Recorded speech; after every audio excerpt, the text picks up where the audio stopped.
yang Nabi ajarkan, gimana menjalani hidup.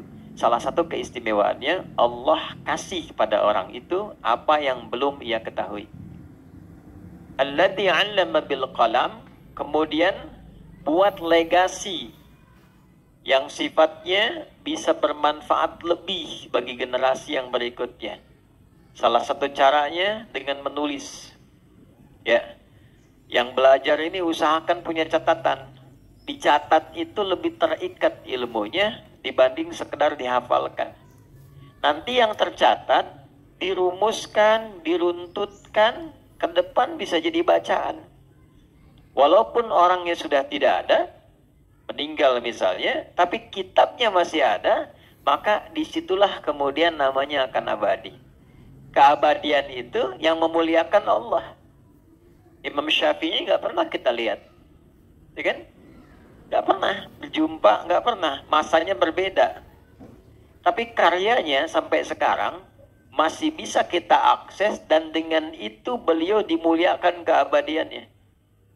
Karena itu orang-orang bijak mengatakan, kalau Anda masih ingin eksis sampai dengan masa depan, maka wariskan ke masa depan itu tulisan-tulisan dari karya kita yang paling baik.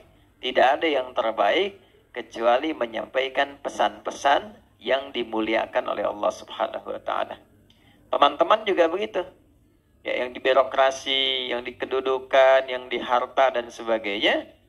Ya, bukan sekedar kita jalani sebagai profesi. Kalau bisa jadikan legasi, bikin kebijakan. Ya, buat kreativitas, bikin inovasi, tulis.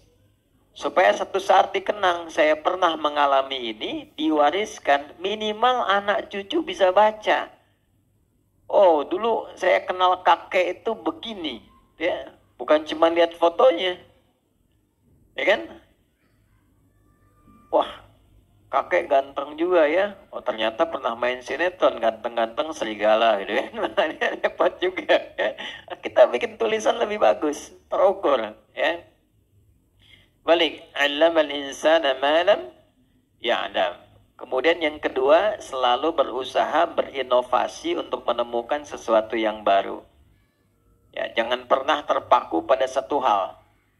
Cari sesuatu yang baru, bikin kreativitas sehingga lebih berwarna. Nah, cara menemukan ilmu yang baru itu kita sampaikan, itu kuncinya dua. Satu, rajin mendekati Allah, ya kan? Kita sudah ambil dalilnya di Quran surah 18 ayat 65, ya kan? Fawajada 'abdan min ibadina atainahu rahmatan min 'indina wa 'allamnahu min ladunna ilma. Khadir yang dimaksud di situ. Abdan itu sifat bagi orang yang rajin ibadah. Nah, biasanya ini catat rumus ya, ini saya belum pernah kasih rahasia nih, tapi pagi ini rahasia di antara kita nih ya. Kita bagi dikit nih. Jadi di Quran itu, Nabi saja, itu panggilannya itu dibagi 3 oleh Allah. Oke? Bagi berapa? 3. Untuk panggilan ya, bukan penyebutan nama. 1 Nabi, ya ayyuhan Nabi. 2 Rasul. Ya? Yang ketiga Abdun. Kalau misinya adalah pesan untuk menyampaikan informasi di lingkup pribadi dan keluarganya, ada yang sifatnya khusus, ada yang bisa kita tiru. Itu panggilannya biasanya Nabi. Tapi kalau sifatnya informatif untuk semua, termasuknya semua akses, itu Rasul. Jelas? Tapi kalau disebutkan sifat ibadah beliau yang demikian tinggi, itu panggilannya Abdun. Menariknya, tidak ada satupun nabi dalam Al-Quran yang disebutkan kata Abdun kecuali bersanding dengan keistimewaan. Ya. Pokoknya kalau Abdun pasti ni'mat, ni'mal abdu innahu, dan seterusnya. Ya. Nabi Muhammad itu saat diundang Isra dan Mi'raj, hal tertinggi yang belum pernah dialami para nabi dan rasul sebelumnya, itu panggilannya bukan rasul, bukan nabi, tapi abdun. Subhanalladzi asra bi abdihi, bukan bi rasulihi, bukan bi nabihi. Jadi ternyata Allah naikkan derajat kita itu, ditambah itu saat kita menghamba. Makanya sering saya katakan, kalau kita rajin sujud menunduk, Allah pasti mengangkat. Tapi kalau orang banyak mengangkat, Allah pasti tundukkan itu. Ya, pasti ditundukkan dengan cara apapun. Nah, jadi termasuk rumus ilmu pengetahuan. Kalau ingin ditambah ilmunya, Allah kasih tambahan, maka naikkan status abdunnya. Dan di Quran, amalan seorang abdun itu selalu dibuka dengan iman. Iman dulu, baru amalan, baru jadi hamba. Contoh, sholat itu deklarasi keabdunan kita, penghambaan kita pada Allah. Deklarasi pertamanya dalam sholat. Karena itu kita katakan iyyaka na'budu wa iyyaka nasta'in. Ya Allah, kami sekarang sebagai abdun, kan? Dan kami mohon pertolongan darimu. Itu pertama kali kita katakan dalam sholat. Kalimat sholat itu dibuka dengan iman. Pertama kali di Quran. Al-Baqarah ayat 3. Alladzina yu'minuna bil ghaibi wa yuqimuna sholah. Iman dulu baru sholat. Nah, kalau sholat konsisten, imannya diisi bagus, itu persamaannya ilmu diberikan. Di mana ditemukannya? Di Quran surah ke-58, Tarawih semalam, Al-Mujadalah. Di ayat yang ke-11. Ya. Iman dulu, ya ayyuhalladzina amanu, ya kan? Perhatikan kalimatnya. Ya ayyuhalladzina amanu idza qila lakum tafassahu fil majalisi fafsahu yafsahillahu lakum. Wa idza qila lakum unshuzu syuzu yarfa'illahu alladhina, iman dulu, amanu minkum walladhina utul ilma darajat. Kalau iman naik, ilmu pasti ditambah. Pasti itu.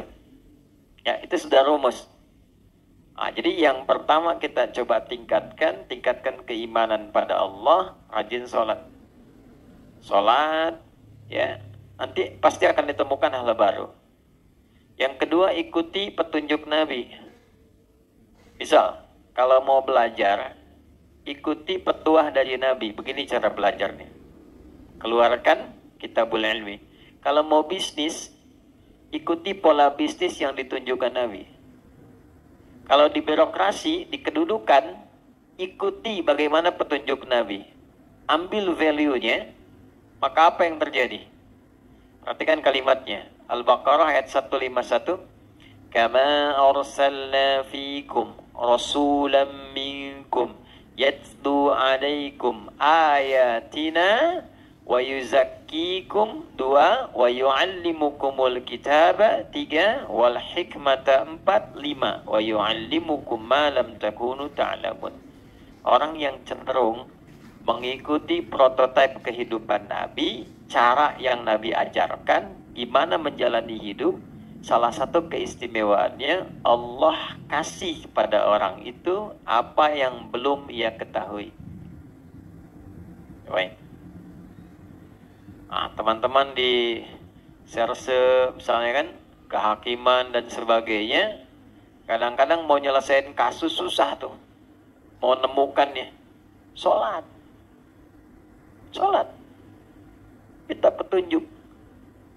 Ya, tiba-tiba selesai ketiduran, mimpi dapat. Tiba-tiba dapat pencerahan kemana arah. Itu bisa terjadi. Di bisnis begitu.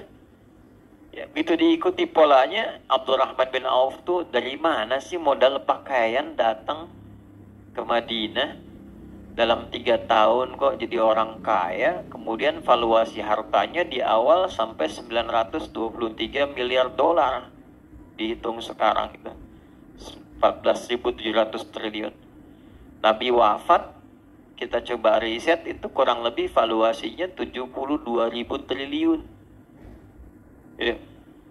Dan termasuk satu di antara 10 orang masuk surga. Dan selalu punya kreativitas yang baru, yang nggak dikerjakan orang. Orang pilih yang ini, beliau menemukan yang baru. Orang sudah mau deketin yang baru ini, beliau sudah pergi ke kreativitas lain. Jadi hebatnya itu yang dikerjakan orang, itu beliau sudah 2-3 kali 10 step berada di depan. Ya, jadi bikin kreativitas baru, punya inovasi, orang belum ada.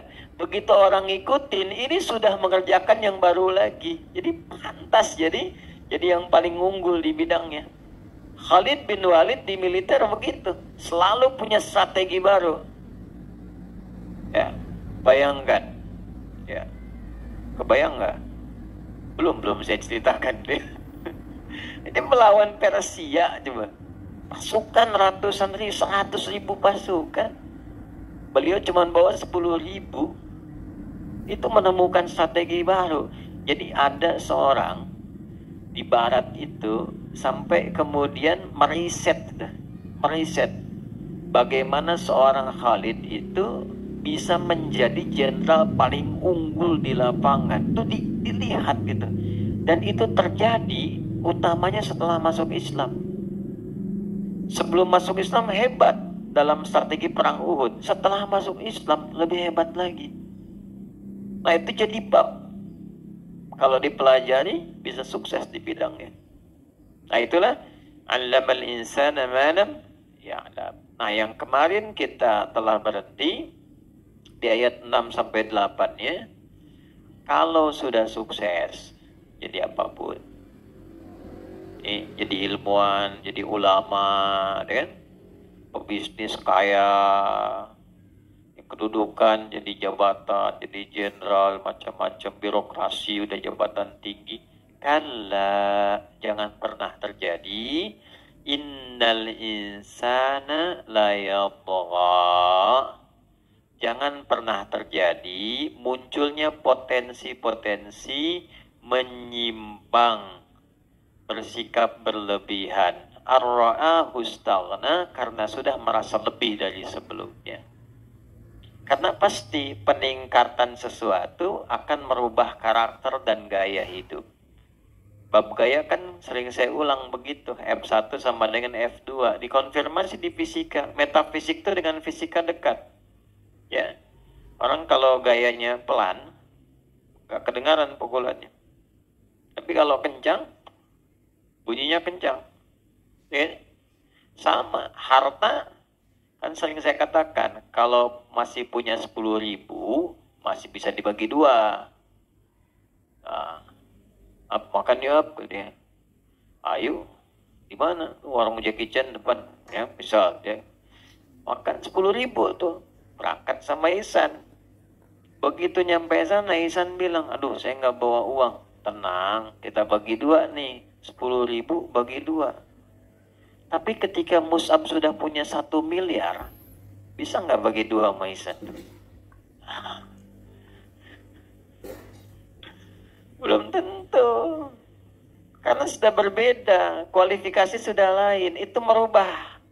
Cari bawaan sudah beda, wibawa sudah lain, karakter sudah tidak sama. Normal, nggak apa-apa. Quran bilang nggak apa-apa. Yang dijaga itu jangan berlebihan.